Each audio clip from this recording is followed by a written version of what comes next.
Who is lying to us? Why would your own government announce a peace deal on camera to the world's press that the other government denied within the hour? Why would a sitting prime minister look soldiers in the eye and say, "We are not withdrawing," while diplomats in Washington were telling journalists the opposite? And if both Israel and Lebanon, two governments at war with each other, agreed that the withdrawal never happened, then who exactly was the State Department talking about? What does it mean for every conflict, every ceasefire, every significant demonstration of good faith you've ever been told about, if this is how the story gets made? On the same day, at the same hour, two governments told two completely different stories about the same war. A senior U.S. State Department official went to Reuters, one of the most trusted wire services on the planet, and said on the record, Israel has already taken a concrete step by pulling back from a part of its buffer zone.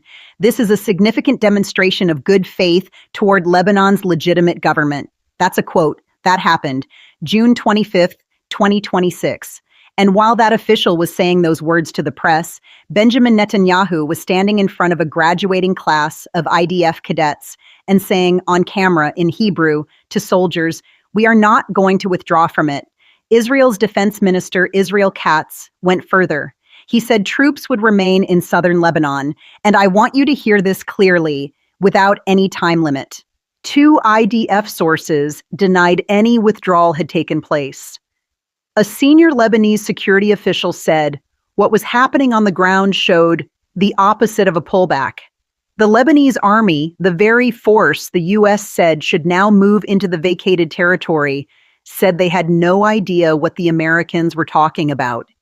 And somewhere in Washington, D.C., someone at the State Department either lied to the world, got played by their own allies, or is desperately trying to sell a peace deal that exists only on paper. So, who is lying and why? And what does it mean for the rest of us? Let's go.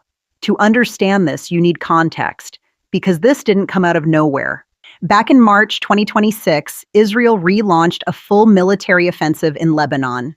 This was a resumption of the conflict that had been raging since October 2023, following a ceasefire in November 2024 that, like so many ceasefires before it, didn't hold. Since the new offensive began, more than 4,000 people have been killed in Lebanon. Over 1 million people have been displaced.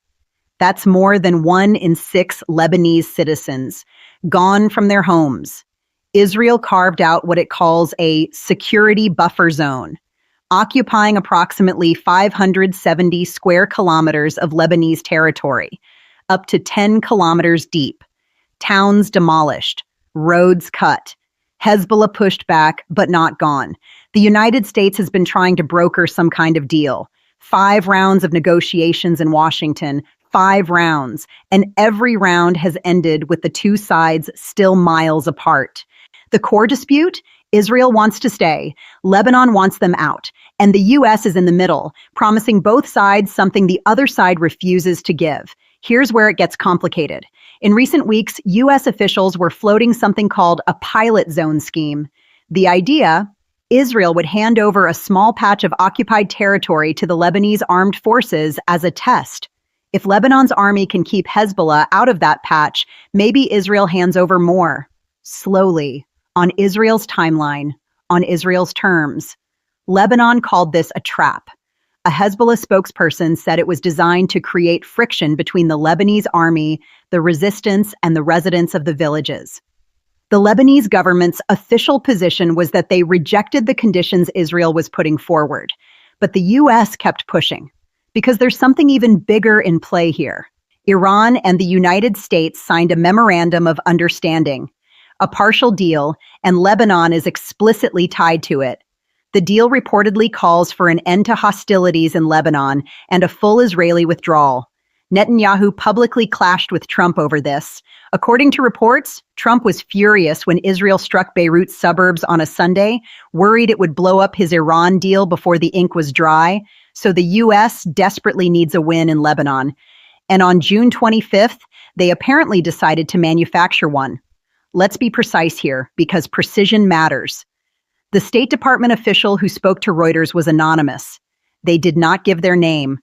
They did not say how much territory Israel had pulled back from. They did not say where. They gave no verifiable details, just the claim that it happened and the verdict that it was a significant demonstration of good faith. That's not journalism. That's a press release delivered through a journalist.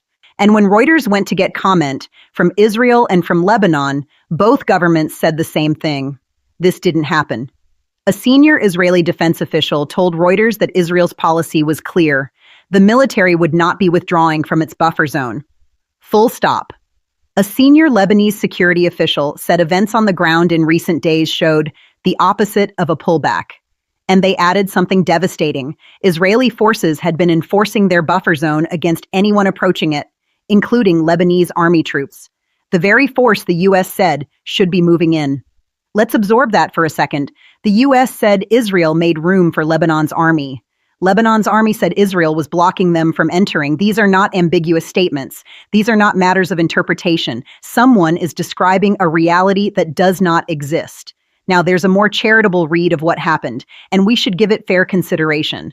The Jerusalem Post reported that during negotiations, Israel and the IDF had offered a very modest withdrawal, possibly from places like Tibnan and the Ali al-Tahrir Ridge, areas the IDF had only taken over the week before. The Post suggested this offer may have been what the State Department official was describing, not an actual withdrawal that had happened, but a proposed withdrawal that was being discussed. If that's true, the State Department official either badly misrepresented what was on the table or deliberately described a future proposal as a present reality to generate favorable press ahead of the sixth round of negotiations. That's called spin, at best. At worst, it's a deliberate lie to the world's media in service of a deal that both parties to the conflict say doesn't exist yet. And here's the thing that should make every single one of us stop and think. The official didn't even have the courage to put their name on it. While this anonymous State Department official was briefing Reuters, Benjamin Netanyahu was at the Bahad 1 Officers School, an IDF cadet graduation, giving a 20-minute speech. He said Israel would maintain its presence in southern Lebanon. He said this requires that we not withdraw as long as Israel's security needs require it. He was not subtle. He was speaking directly to soldiers who would be deployed to enforce exactly that policy. And then something remarkable happened. Midway through his speech, someone in the audience shouted in Hebrew, "Go home," drawing scattered applause. Then someone else yelled, "Go Bibi," drawing louder cheers. Even among the IDF's own graduating cadets, there is fracture. There is a war weariness that Netanyahu is managing internally, even as he projects strength externally. But what I want you to focus on is the gap between what Netanyahu said to those soldiers and what the American government said to the world press. Because the gap isn't subtle. It's not a matter of diplomatic nuance or translation. It's a canyon. Defense Minister Israel Katz went even further. He explicitly said the army will stay in Lebanon's security zone, even if the United States demands withdrawal. He said that out loud. This is the United States' closest ally in the Middle East, saying, "We will not do what America asks, even if America asks." And an Israeli source told Reuters directly, Jerusalem is conducting stubborn negotiations with the U.S. on the question of Lebanon. They used the word stubborn. Stubborn. Because that's what it is. Israel is digging in, and it is not blinking. Meanwhile, Trump reportedly told Netanyahu he sometimes gets a little too enthusiastic. That's the president of the United States using the language you'd use to describe a puppy who knocked over a vase. This is the relationship. This is the alliance. And the State Department is out here telling Reuters everything is going great. Here's what makes this story cut so deep. Lebanon and Israel agreed on something. That almost never happens. Both sides said the withdrawal didn't happen. Think about that. The two governments at war with each other, who disagree on virtually everything, looked at the same U.S. claim and said simultaneously, no, that's not what's happening here. The Lebanese security official who spoke to The National put it simply, no one withdrew. They described Israeli forces patrolling and enforcing the buffer zone against anyone who came near, including Lebanese army soldiers trying to move into positions. Another Lebanese military source told Al Arabi TV that Israeli forces had not withdrawn from any areas they occupy in southern Lebanon, despite reports of a planned pullback from the village of Wazani. And the Lebanese political source speaking to the National used language worth quoting directly: they come and go. Meaning Israeli forces move dynamically within and around the buffer zone, but they haven't left it. Moving isn't leaving. Patrolling isn't withdrawing. Over 1.2 million Lebanese nationals have been displaced. More than 40,000 homes in southern Lebanon have been destroyed. And the people who were supposed to go home because the U.S. said Israel was pulling back are still waiting. This is the human cost of diplomatic fiction. When Washington describes a reality that doesn't exist, real people make real decisions based on false information. Families pack bags, aid organizations shift resources, governments make public statements, and then the fiction collapses, and the displaced families are still displaced, and the soldiers are still there, and nothing has changed except the news cycle has moved on. Let's zoom out. Because what happened on June 25th, 2026 is not an isolated incident. It is a symptom of a much deeper structural problem in how American foreign policy operates in this region. The United States is trying to close a historic deal with Iran. That deal has Lebanon baked into it. Iran wants Israeli forces out of Lebanon as part of any lasting arrangement. So the U.S. needs to show progress in Lebanon, not just to Lebanon, not just to Israel, but to Iran, to the broader Middle East, and to the American public. The problem is that Israel doesn't want to leave. Netanyahu is facing his own domestic pressures. The Israeli right, his political base, sees holding Lebanon as existential to northern Israeli security. He told reporters flatly, "We will stay in the Lebanon security buffer zone for as long as necessary." So the U.S. is caught. It can't force Israel to withdraw because the political and strategic relationship won't allow it. It can't tell Iran that Lebanon is off the table because the deal falls apart. So it does what governments do when they're caught between two impossible positions. It tells a story that papers over the gap, and the story is Israel withdrew. Good faith. Moving forward. Except Israel didn't. And Israel said so, and Lebanon said so, and yet the State Department's claim was carried in every major wire service around the world, at least for a few hours, before the denials piled up and the story unraveled.